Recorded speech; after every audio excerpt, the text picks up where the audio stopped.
Assalamualaikum warahmatullahi wabarakatuh. Saya sebagai tokoh masyarakat dan pemuka agama mengajak kepada seluruh masyarakat dengan usainya Pilpres dan Pileg tahun ini, mari kita merajut kembali persaudaraan kita, persatuan kita. Marilah kita jauhilah permusuhan.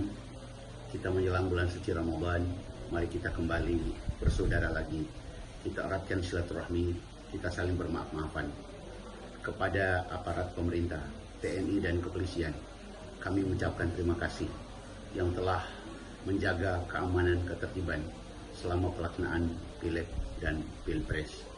Dan kepada masyarakat, marilah kita semua untuk segera kembali bekerja sesuai tugas masing-masing untuk menjalankan kegiatan roda pembangunan.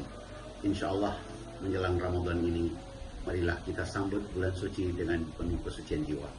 Lupakanlah apa yang telah terjadi dan marilah kita tetap tenang, jangan terprovokasi dengan isu-isu dan jangan sampai kita membuat keributan yang akan membuat tindak kriminal dan yang akan rugi adalah diri kita sendiri. Kita jaga keamanan lingkungan kita, keluarga kita, dan masyarakat kita. Terima kasih. Assalamualaikum warahmatullahi wabarakatuh.